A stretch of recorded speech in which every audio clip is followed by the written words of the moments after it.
ਬਿਸਮਿਲ੍ਲਾਹਿਰਰਹਿਮਾਨਿਰਰਹੀਮ। अस्सलामु अलैकुम। जी आया ਨੂੰ ਰੈਕਸ ਕਿਚਨ ਵਿੱਚ ਸਾਰੇ ਦੋਸਤਾਂ ਨੂੰ ਖੁਸ਼ ਆਮਦੀਦ। ਅੱਜ ਅਸੀਂ ਵੈਜੀਟੇਬਲ ਸੂਪ ਬਣਾ ਰਹੇ ਹਾਂ। ਸਰਦੀਆਂ ਫੁੱਲ ਸ਼ੁਰੂ ਹੋ ਗਈਆਂ ਅਤੇ ਗਰਮ ਸੂਪ ਜਿਸਮ ਨੂੰ ਗਰਮ ਕਰਨ ਵਿੱਚ ਬੜੀ ਮਦਦ ਕਰਦਾ ਹੈ। ਵੈਜੀਟੇਬਲ ਸੂਪ ਬਣਾਉਣਾ ਬਿਲਕੁਲ ਆਸਾਨ ਹੈ। ਸੂਪ ਕਈ ਸਾਰੇ ਤਰੀਕੇ ਨਾਲ ਬਣਾਇਆ ਜਾਂਦਾ ਹੈ। ਹਰ ਬੰਦੇ ਦਾ, ਹਰ ਘਰ ਦਾ ਇੱਕ ਆਪਣਾ ਤਰੀਕਾ ਹੈ ਸੂਪ ਬਣਾਉਣ ਦਾ। ਤੁਸੀਂ ਸਬਜ਼ੀਆਂ ਮੁਖਤਲਿਫ ਪਾ ਸਕਦੇ ਹੋ। ਜਿਹੜੀਆਂ ਮੈਂ ਸਬਜ਼ੀਆਂ ਇਸਤੇਮਾਲ ਕਰ ਰਿਹਾ ਉਹਨਾਂ ਨੂੰ ਵਧਾ ਵੀ ਸਕਦੇ ਹੋ, ਕਮ ਵੀ ਕਰ ਸਕਦੇ ਹੋ। ਕੋਈ ਮੁਖਤਲਿਫ ਹੋਰ ਵੀ ਸਬਜ਼ੀਆਂ ਪਾ ਸਕਦੇ ਹੋ। ਮੈਂ ਇੱਕ ਆਪਣੇ ਤਰੀਕੇ ਨਾਲ ਸੂਪ ਬਣਾ ਰਿਹਾ। ਇਨਸ਼ਾ ਅੱਲਾ ਮੇਰਾ ਬਣਾਇਆ ਸੂਪ ਤੁਹਾਨੂੰ ਪਸੰਦ ਆਏਗਾ। ਅਤੇ ਆਓ ਫਿਰ ਸੂਪ ਬਣਾਉਣਾ ਸ਼ੁਰੂ ਕਰੀਏ। ਪੈਨ ਵਿੱਚ ਸਭ ਤੋਂ ਪਹਿਲੇ ਅਸੀਂ ਥੋੜ੍ਹਾ ਜਿਹਾ ਤੇਲ ਪਾ ਕੇ ਉਹਨੂੰ ਗਰਮ ਕਰ ਲੈਂਦੇ ਹਾਂ। ਤੇਲ ਜਦੋਂ ਥੋੜ੍ਹਾ ਗਰਮ ਹੋ ਜਾਏ ਤਾਂ ਅਸੀਂ ਉਹਦੇ ਵਿੱਚ 1 ਚਮਚ ਅਦਰਕ ਦੀ ਪੇਸਟ ਦਾ ਪਾ ਕੇ ਉਹਨੂੰ ਥੋੜ੍ਹਾ ਜਿਹਾ ਪਕਾ ਲੈਂਦੇ ਹਾਂ।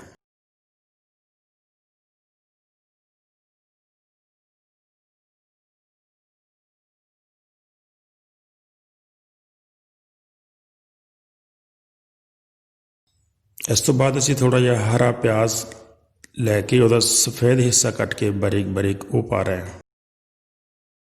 ਪਿਆਜ਼ ਨੂੰ 1-2 ਮਿੰਟ ਮਜ਼ੀਦ ਭੁੰਨ ਲਵਾਂਗੇ ਅਸੀਂ।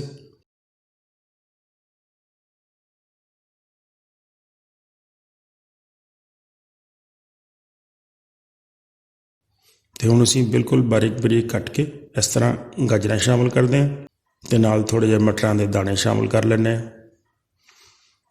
ਇਹਨਾਂ ਚੀਜ਼ਾਂ ਨੂੰ ਅਸੀਂ 2-3 ਮਿੰਟ ਪਕਣ ਦਿਆਂਗੇ ਇਸ ਤਰ੍ਹਾਂ ਹੀ, ਤਾਂ ਕਿ ਮਟਰ ਥੋੜ੍ਹੇ ਜਿਹੇ ਭੁੱਜ ਜਾਣ।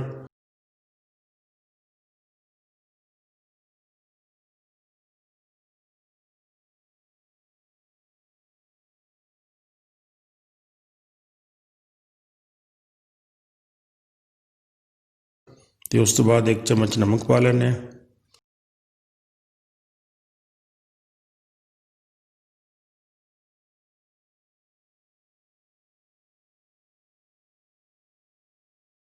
ਅਤੇ ਨਾਲ ਅਸੀਂ ਤਕਰੀਬਨ 1.5 ਗਲਾਸ ਪਾਣੀ ਦਾ ਸ਼ਾਮਿਲ ਕਰਦੇ ਹਾਂ।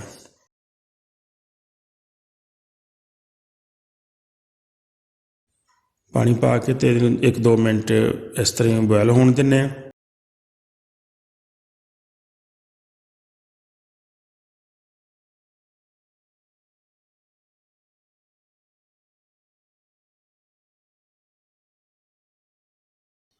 ਅਤੇ ਹੁਣ ਅਸੀਂ ਅੱਧੀ ਚਮਚ ਕਾਲੀ ਮਿਰਚ ਪਾਊਡਰ ਦਾ ਸ਼ਾਮਿਲ ਕਰਾਂਗੇ ਅਤੇ ਅੱਧੀ ਚਮਚ ਸਫੈਦ ਮਿਰਚ ਪਾਊਡਰ।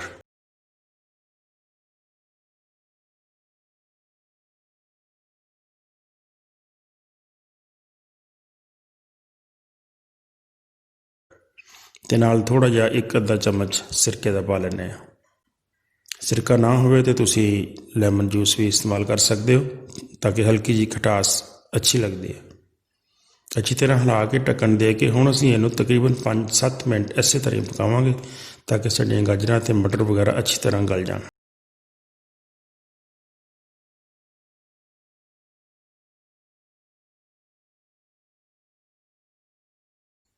ਹੁਣ ਅਸੀਂ ਚੈੱਕ ਕਰਦੇ ਹਾਂ ਮਟਰ ਸਾਡੇ ਗਲ ਗਏ ਕਿ ਨਹੀਂ। ਮਟਰ ਸਾਡੇ ਬਿਲਕੁਲ ਗਲ ਗਏ। ਹੁਣ ਅਸੀਂ ਇਹਦੇ ਵਿੱਚ ਥੋੜ੍ਹੀ ਜਿਹੀ ਸ਼ਿਮਲਾ ਮਿਰਚ ਬਾਰੀਕ ਕੱਟ ਕੇ ਅਤੇ ਹਰੇ ਪਿਆਜ਼ ਦਾ ਭੂਕਾਂ ਵਾਲਾ ਹਿੱਸਾ ਜਿਹੜਾ ਸਬਜ਼ ਹਿੱਸਾ ਹੈ, ਸਪਰਿੰਗ ਅਨੀਅਨ ਜਿਹਨੂੰ ਕਹਿੰਦੇ ਆ, ਉਹ ਥੋੜ੍ਹਾ ਜਿਹਾ ਨਾਲ ਸ਼ਾਮਿਲ ਕਰ ਲੈਂਦੇ ਹਾਂ।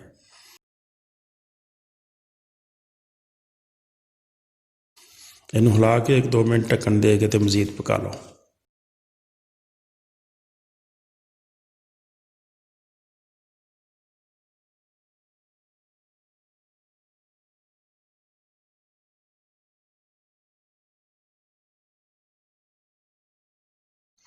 ਹੁਣ ਅਸੀਂ ਇਹਦੇ ਵਿੱਚ ਨਮਕ ਨੂੰ ਚੈੱਕ ਕਰ ਲੈਂਦੇ ਹਾਂ ਕਿ ਨਮਕ ਮਿਰਚ ਵਗੈਰਾ ਸਾਡੀ ਪੂਰੀ ਹੈ। ਅਗਰ ਨਮਕ ਕਮ ਮਹਿਸੂਸ ਹੋਵੇ ਤਾਂ ਹੁਣ ਤੁਸੀਂ ਮਜ਼ੀਦ ਵੀ ਪਾ ਸਕਦੇ ਹੋ। ਹੁਣ ਅਸੀਂ ਇਹਦੇ ਵਿੱਚ ਥੋੜ੍ਹਾ ਜਿਹਾ ਕਾਰਨ ਫਲੋਰ ਸ਼ਾਮਿਲ ਕਰਾਂਗੇ। ਕਾਰਨ ਫਲੋਰ ਦੇ 2 ਚਮਚ ਲੈ ਕੇ ਉਹਨੂੰ ਥੋੜ੍ਹਾ ਜਿਹਾ ਪਾਣੀ 'ਚ ਹੱਲ ਕਰ ਲਓ ਅਤੇ ਇਸ ਤਰ੍ਹਾਂ ਥੋੜ੍ਹਾ ਕਰਕੇ ਇਹਦੇ ਵਿੱਚ ਸ਼ਾਮਿਲ ਕਰ ਦਿਓ।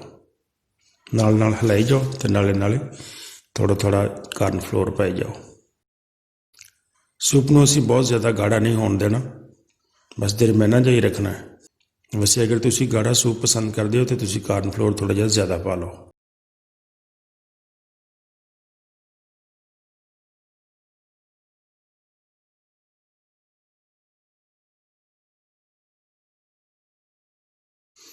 ਅਗਰ ਤੁਸੀਂ ਮੇਰੇ ਚੈਨਲ ਨੂੰ ਹਾਲੇ ਤੱਕ ਸਬਸਕ੍ਰਾਈਬ ਨਹੀਂ ਕੀਤਾ तो प्लीज़ उन्होंने सबसक्राइब कर लो तो नाले बैल वाले बटन भी दबा दिओ ताकि मेरी आने वाली नवी वीडियो तुहानूं फौरी मिल जाया करे।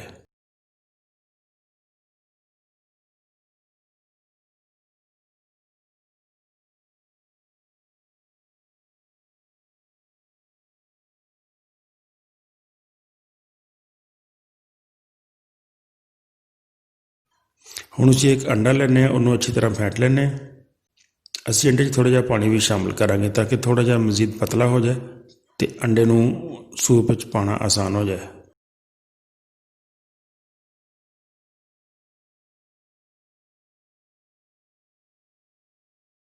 बिल्कुल थोड़ा थोड़ा करके अंडा शामिल करते जाओ तो नाल नाल इहनूं हिलाउंदे जाओ।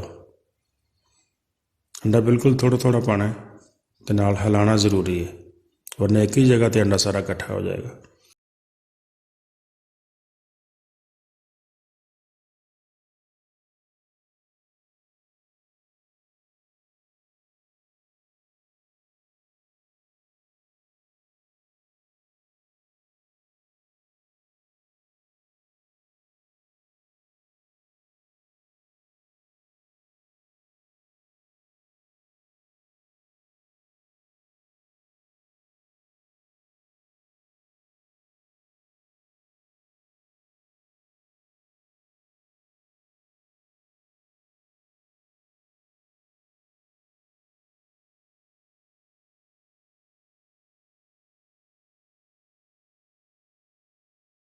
माशाल्लाह सूप साडा बहुत अच्छा तैयार हो गया। असीं थोड़ा जिहा हरे धनिए के पत्ते इहदे शामिल करते तो हिला के इहनूं डिश आउट करते हैं।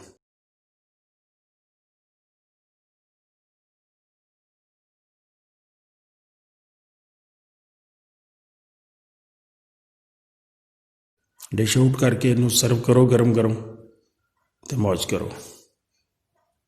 वीडियो नूं शेयर जरूर कर दिओ अगर अच्छी लगी होवे तो, नाले लाइक कर दिओ।